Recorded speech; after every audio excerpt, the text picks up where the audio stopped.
Hello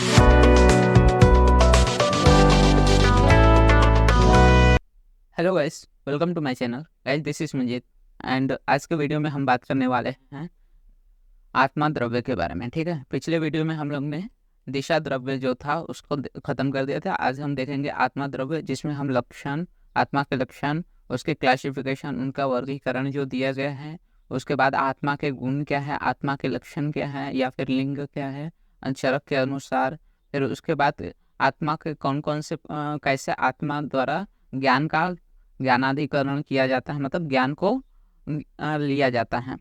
okay, तो ये सारी चीजें हम आत्मा में पढ़ने वाले। तो चलिए स्टार्ट करते हैं। सबसे पहले हम देखते हैं आत्मा के परिचय के बारे में। ठीक है, तो आत्मा के परिचय में देखते हैं कि आस्तिक दर्शनों की तरह जो आयुर्वेद है उसने भी क्या है, आत्मा के अस्तित्व का स्वीकार किया है। ओके, तो आयुर्वेद जो है वो क्या करता है, आस्तिक दर्शनों की तरह ही आत्मा का अस्तित्व का स्वीकार करता है। वो आत्मा को शरीर से भिन्न होता है ऐसा मानता है। ठीक है, चिकित्सा केवल चेतन शरीर की होती है, मतलब ये बताया गया है कि जो जीवित शरीर होता है सिर्फ उसी की हम चिकित्सा करते हैं, निर्जीव शरीर की चिकित्सा नहीं की जाती।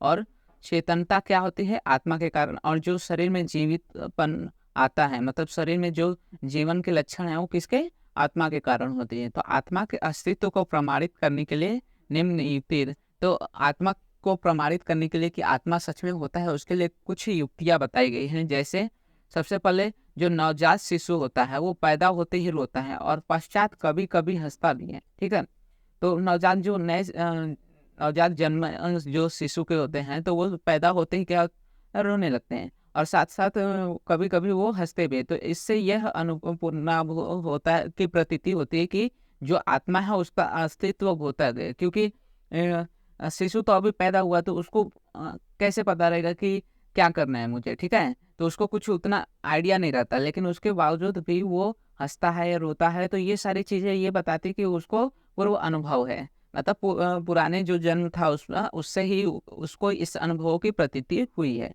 ओके, उसके बाद दूसरा जो युक्ति है वो देखते हैं। तो गुण सदा क्या होता है, अपने आधार के साथ रहता है। उसी तरह चैतन्य नामक जो गुण है उसका आधार शरीर होता है और इंद्रिय या मन नहीं हो सकते। ठीक है, चैतन्य नामक गुण है उसका आधार शरीर है तथा इंद्रिय या मन ये सब क्या होता है, चैतन्य का आधार नहीं हो सकते। अतः आत्मा क्या है, आत्मा का नामक आधार का स्वीकार करना पड़ता है। अब जो गुण होते हैं वो अपने आधार के साथ रहते हैं, लेकिन चैतन्य नामक गुण क्या होता है, शरीर इंद्रिय या मन नहीं हो सकते। ठीक है, इसलिए आत्मा को ही आधार स्वीकार करना पड़ेगा। अब चैतन्य रूपी जो गुण होता है वो आत्मा रूपी आधार में रहता है। तो चेतना क्या है, ये गुण है, और आत्मा क्या है, गुण का आधार है। फिर उसी तरह तीसरा जो युक्ति दी है, किसी कार्य को करने के लिए प्रयत्न की आवश्यकता होती है, और प्रयत्न क्या होता है, सिर्फ आत्मा द्वारा ही होता है, क्योंकि प्रयत्न जो है ये आत्मा का गुण होता है। इस विवरण से हमें आत्मा की सत्ता को प्रमाणित किया जा सकता है। अब यहाँ तक हम लोग ने परिचय देख लिया। अब आगे हम बात करेंगे आत्मा के शब्द की व्युत्पत्ति कहाँ से हुई। तो अत सात्यत्व गमने।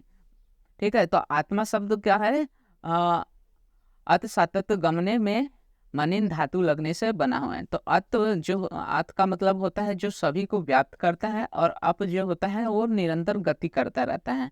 तो जो निरंतर गति करता रहता है तथा सभी जगह व्याप्त रहता है, सभी जगह फैला हुआ रहता है, उसे हम आत्मा कहते हैं। अतति सकलम व्यापनोति इति आत्मा। ठीक है, तो जो संपूर्ण शरीर या विश्व को व्याप्त करता है उसे हम आत्मा कहते हैं। ये इंपॉर्टेंट है, अतति सकलम व्यापनोति इति आत्मा।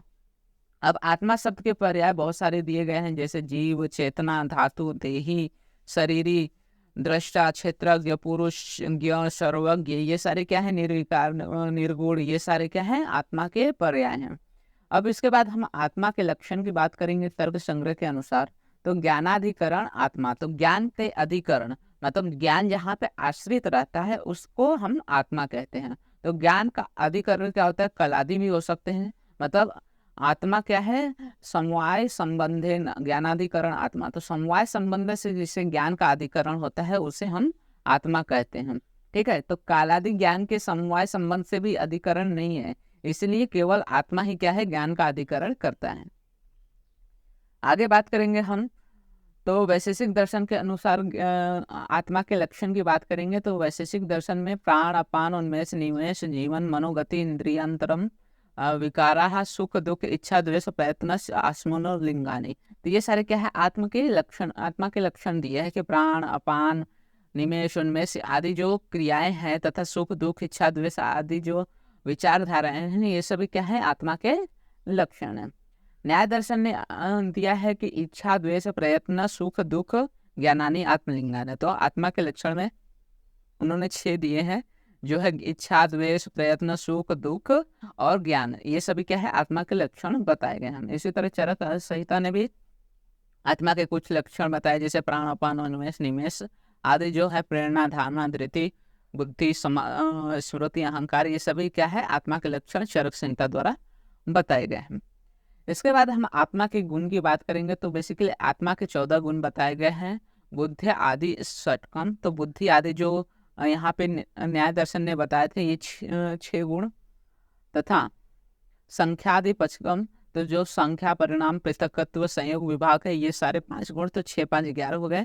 तथा भावना धर्म अधर्म गुण, ये सभी क्या हो गए, हमारे जो आत्मा के हैं 14 गुण माने गए हैं। ठीक है, तो बुद्धि सुख दुख इच्छा द्वेष प्रयत्न संख्या परिणाम पृथकत्व संयोग विभाग और भावना धर्म अधर्म, ये क्या है, आत्मा के 14 गुण होते हैं। ठीक है, ये भी इंपॉर्टेंट है, क्वेश्चन इस पे बनते हैं कि आत्मा के कितने गुण होते हैं, गुणों के नाम बताने के लिए पूछा जाता है।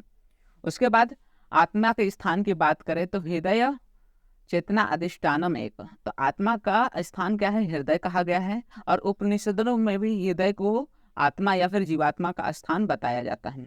अब आत्मा के भेद की बात करें तो वैसे तो बेसिकली आत्मा एक होता है, विभू होता है। जैसे हम लोग ने काल दिशा आदि में पढ़ा कि आत्मा क्या होता है, एक होता है और विभू होता है। उसी तरह लेकिन इसको भी औपाधिक भेद से इसके बहुत सारे प्रकार बताए गए हैं, जैसे परमात्मा फिर जीवात्मा, ऐसे प्रकार बताए गए हैं। ठीक है, तो इसमें सबसे पहले हम तर्क संग्रह के अनुसार आत्मा के प्रकार देखते हैं या फिर भेद देखते हैं। तो तर्क संग्रह ने बताया है कि सह द्विविधः जीवात्मा परमात्मा च। ठीक है, तो आत्मा को 2 तरह का बताया गया है, एक जीवात्मा तथा दूसरा परमात्मा। तत्र ईश्वरः सर्वज्ञः परमात्मा एकेव। तो परमात्मा को क्या बोला है कि परमात्मा एक होता है और वह ईश्वर होता है और सर्वज्ञ है, मतलब सभी जगह व्याप्त होने वाला रहता है। जीवस्तु प्रति शरीर भिन्नो विभुर नित्यस्य। तो जो जीवात्मा है वो प्रति शरीर में अलग अलग रहता है, मतलब हमारे शरीर में अलग है, किसी अन्य पुरुष के शरीर में अलग जीवात्मा रहती है, और ये भी क्या होता है, विभु होता है और नित्य रहता है। ठीक है, इसके बाद आयुर्वेद के अनुसार आत्मा के 3 भेद बताए गए हैं, जैसे परमात्मा, फिर अतिवाहिक पुरुष या फिर सूक्ष्म शरीर युक्त, और दूसरा स्थूल चेतन शरीर युक्त। ठीक है, तो आत्मा के 3 जो बताए गए हैं, परमात्मा जीवात्मा। अब जीवात्मा में इन्होंने 2 बताया है, एक जो सूक्ष्म शरीर युक्त आत्मा होते हैं तथा दूसरा जो कर्म पुरुष या फिर पंच महाभूत शरीर समवाय वाले जो स्थूल चेतन शरीर युक्त आत्मा होते हैं, उसे हम कर्म पुरुष आत्मा कहते हैं। ठीक है, या फिर स्थूल चेतन शरीर युक्त आत्मा कहते हैं। अब सबसे पहले हम परमात्मा की बात करते हैं, परमात्मा। ठीक है, तो परम आत्मा को हम परम पुरुष, फिर असंयुक्त पुरुष या फिर परम ब्रह्मा भी कहते हैं। अब इसकी वैशिष्ट मतलब इसका लक्षण क्या है या फिर गुण क्या है, तो निर्विकार परस्वात्मा सत्वभूत गुणेन्द्रिय चैतन्यम कारण नित्यो दृष्टा पश्य ही क्रिया। हाँ, तो इसके कुछ गुण बताए गए कि ये निर्विकार होता है, मतलब इसमें किसी भी प्रकार का विकार या फिर रोगग्रस्त नहीं हो सकता। फिर परस आत्मा होता है, पर होता है मतलब शुद्ध होता है। फिर सत्वभूत गुणेन्द्रिय, सत्व आदि जो मन के गुण है उसको बनाए रखता है। चैतन्य का कारण होता है, नित्य मतलब हमेशा बना रहता है। दृष्टा, सभी चीजों को सभी क्रिया को हमेशा देखता रहता है। ठीक है, तो ये सारे क्या बताए गए हैं, उसके गुण बताए गए हैं, वैशिष्टता बताई गई है। जैसे परमात्मा निर्विकार मतलब सुख दुख रहित रहता है, इसमें न सुख न दुख आदि जो विकार है ये उत्पन्न नहीं होते। साथ ही साथ मन क्या है, मन पंचभूत भूत गुण ये सभी, और साथ ही साथ इंद्रियों से जो है ये युक्त रहता है। ये चैतन्य का कारण होता है, नित्य होता है, दृष्टा होता है, क्रियाओं को देखने वाला होता है। साथ ही साथ परमात्मा की संख्या 1 बताई गई है, और ये सर्वव्यापक होता है, और साथ ही साथ ये सृष्टि करता है, मतलब सृष्टि के निर्माण में ये कारणीभूत होता है। अब दूसरा अतिवाहिक या फिर सूक्ष्म शरीर वाला देखते हैं, तो इसका पर्याय होता है सूक्ष्म शरीर युक्त आत्मा। सूक्ष्म शरीर, लिंग शरीर, स्प्लूक, ये शरीर आदि, ये सभी क्या है, अतिवाहिक पुरुष के या फिर अतिवाहिक आत्मा के पर्याय बताए गए। इसकी वैशिष्ट्य देखें तो इसमें बताया गया है ये पूर्वोत्तम होता है, मतलब सृष्टि के प्रारंभ में प्रकृति के द्वारा प्रत्येक पुरुष के लिए पृथक पृथक सूक्ष्म शरीर में उत्पन्न होता है या अशक्त होता है। मतलब इस ये सूक्ष्म शरीर क्या होता है, शिला में भी प्रवेश करता है, सभी चीजों में प्रवेश हो सकता है। साथ ही साथ ये नियतम होता है, मतलब हमेशा बना रहता है, शुरू से लेकर सृष्टि की उत्पत्ति से लेकर महाप्रलय तक ये बना रहता है। इसके बाद हम आगे बात करेंगे तो ये संसरती, मतलब एक स्थूल शरीर का त्याग करके दूसरे स्थूल शरीर में जाता है। फिर निरूपभोग, मतलब ये बिना क्या है, स्थूल शरीर के बिना ये क्या होता है, भोगायतन नहीं होता, मतलब बिना स्थूल शरीर के ये कोई भी कार्य नहीं दिखाता। ठीक है, तो इसीलिए ये बार बार क्या करता है, स्थूल शरीर को धारण करता है। तो इस तरह क्या है, अतिवाहिक पुरुष की विशिष्ट बताए गए हैं। और तीसरा जो होता है स्थूल शरीर युक्त आत्मा, इसको हम कर्म पुरुष, चिकित्सा पुरुष, संयोग पुरुष आदि नामों से भी जानते हैं। इसकी वैशिष्ट्यता ये होती है कि जिस शरीर को हम देखते हैं, मतलब जो हम प्रत्यक्ष शरीरों को देखते हैं जो कि मृत्यु जन्म चक्र से बंधा रहता है, साथ ही साथ ये क्या होते हैं, सभी विकारों से मतलब रोग आदि ग्रस्त होते हैं, तो उसे स्थूल शरीर कहते हैं। यह हर प्रति क्षण क्या होता है, क्षीण होते जाता है, मतलब नष्ट होते रहता है।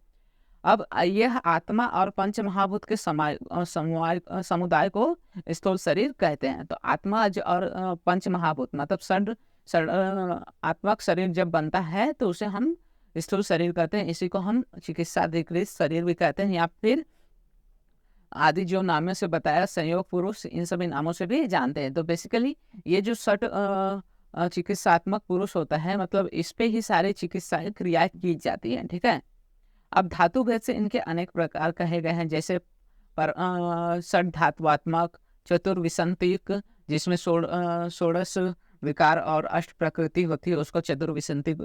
इस प्रकार से जो चिकित्साधिकृत पुरुष है उसको अलग अलग प्रकार से बताए गए हैं। ठीक है, अब हम परमात्मा और जीवात्मा में भेद देखते हैं। तो परमात्मा क्या होता है, एक होता है, लेकिन जीवात्मा अनेक होता है, क्योंकि ये प्रति शरीर में भिन्न भिन्न होता है। परमात्मा को सर्वज्ञ क्या है, लेकिन जीवात्मा को क्षेत्रज्ञ, क्योंकि ये सिर्फ शरीर के क्षेत्र का में रहता है। फिर परमात्मा स्वतंत्र है, जीवात्मा कर्मों से बंधा है, क्योंकि परमात्मा किसी शरीर में नहीं रहता, लेकिन जीवात्मा शरीर में रहने के कारण शरीर के जो भी सुख दुख इच्छा द्वेष या फिर कर्म आदि है उनसे बंधा रहता है। अब आगे बात करेंगे तो परमात्मा शरीर असंयुक्त होता, मतलब शरीर में नहीं रहता, लेकिन ये जीवात्मा शरीर संयुक्त होता है। परमात्मा कारण पुरुष है, लेकिन जीवात्मा जो है कर्म पुरुष है। परमात्मा निर्विकार है, लेकिन जीवात्मा विकार युक्त है। ये कर्मों से बंधा होने के कारण इसमें सुख दुख इच्छा द्वेष आदि विकार उत्पन्न होते हैं। अब न्याय दर्शन के अनुसार देखते हैं कि ज्ञान की उत्पत्ति कैसे होती है, मतलब हम जो भी चीजें देखते हैं उसका ज्ञान हमें या फिर उसका भान हमें किस प्रकार से होता है उसके बारे में देखते हैं। तो इसमें बताया गया है कि आत्मा मनसा संजयी होते हैं, मन इंद्रियण इंद्रियम अर्थेन तत्व ज्ञानम। तो आत्मा जब मन से संयोग करती है, फिर मन इंद्रिय से संयोग करती है और इंद्रिय अर्थ अपने विषयों से संयोग करती है, तब जाके हमें ज्ञान की प्राप्ति होती है। ठीक है, तो आत्मा का संयोग मन से होता है, मन का इंद्रियों से, इंद्रियों का अपने अपने विषयों से होता है, तब हमें ज्ञान की उत्पत्ति होती है। ठीक है, तो पहले आत्मा क्या करेगी, मन के साथ संयोग करेगी, फिर मन क्या करेगा, इंद्रिय के साथ संयोग करेगा, इंद्रिय फिर इंद्रियार्थ मतलब अपने विषय के साथ संयोग करेगा, फिर हमें ज्ञान की उत्पत्ति होती है। अब चरक संहिता के अनुसार भी वैसे ही बताया गया है कि आत्मा जो होता है ज्ञानी होता है, इसलिए आत्मा को क्या है, करण की आवश्यकता होती है किसी भी चीज को प्राप्त करने के लिए। तो ज्ञान को प्राप्त करने के लिए बेसिकली करण यहाँ पे इंद्रिय होते हैं, मन होते हैं आदि, ये सभी करण का कार्य करते हैं। अब इसके बाद हम पुरुष की बात करते हैं। ठीक है, तो पुरुष ये शब्द आत्मा के लिए आया है। आयुर्वेद में अनेक पुरुषों का वर्णन प्राप्त होता है, जैसे एक धात्वात्मक पुरुष, अवितायिक पुरुष, षड धात्वात्मक पुरुष, चतुर्विसंत। तो इस तरह अनेक अनेक पुरुषों का उनके धातुओं के रूप में वर्णन देखने को मिलता है। अब पुरुष शब्द की निरुक्ति देखें तो पूरी शरीर शेते इति पुरुष, मतलब जो आत्मा शरीर में सोता है उसे पुरुष कहते हैं। मतलब बेसिकली आत्मा को ही पुरुष कहा गया, और पूर्व का अर्थ यहाँ क्या होता है, शरीर। तो पूरी शरीर शेते, मतलब जो पूर्व मतलब शरीर में शेत करता है, सोता है, उसे हम पुरुष कहते हैं, और जो कि आत्मा है। ठीक है, पुरुष के भेद तो एक धातुआत्मक पुरुष में बेसिकली जो चेतना धातु से बना होता है, केवल चेतना धातु को पुरुष कहा गया है। इसे हम सूक्ष्म या फिर अतिवाहिक पुरुष भी कहते हैं। अब षड धातुआत्मक में पंच महाभूत और आत्मा आ जाते हैं, जिसको हम लोग चिकित्सा अधिकृत पुरुष भी कहते हैं या फिर कर्म पुरुष भी कहते हैं। ठीक है, इसके बाद चतुर्विशंति में जैसे कि मैंने बताया 10 ज्ञानेंद्रिय, 10 इंद्रिय, एक मन, 5 अर्थ, अष्ट प्रकृति, ये सभी क्या होगा, चतुर्विशंति पुरुष बनाते हैं। उसके बाद इसको राशि पुरुष या फिर संयोग पुरुष नाम से भी जाना जाता है। ठीक है, तो ये था हमारा पूरा आत्मा टॉपिक के बारे में। बेसिकली इसमें अतिवाहिक पुरुष, सूक्ष्म शरीर आदि का वर्णन भी इसी अध्याय में पहले हम लोग ने देख चुका है। यहाँ पे अतिवाहिक पुरुष, इन सब का वर्णन हम लोग ने देख लिया। ठीक है, तो ये था हमारा टोटल आत्मा के बारे में। आत्मा द्रव्य यहाँ पे पूरा कंप्लीट होता है। एंड अगर आपको वीडियो अच्छी लगी हो तो वीडियो को लाइक कीजिए एंड चैनल को सब्सक्राइब कीजिए, जिससे आपको फर्दर वीडियो से रिलेटेड अपडेट्स मिलते रहें। एंड आपको हमारे टेलीग्राम चैनल पे जो भी आयुर्वेद रिलेटेड या फिर मॉडर्न पार्टी रिलेटेड मटेरियल्स चाहिए रहेगा, वो सभी हमारे टेलीग्राम चैनल पे अवेल हो जाएगा। टेलीग्राम चैनल का लिंक आपको वीडियो के डिस्क्रिप्शन अवेल हो जाएगा। साथ ही साथ आप हमारे इंस्टाग्राम हैंडल्स को भी फॉलो कर सकते हैं। वहाँ पे भी आपको जो मॉडर्न पार्ट के रिलेटेड नोट्स है वो भी आपको अवेल हो जाएंगे। ठीक है।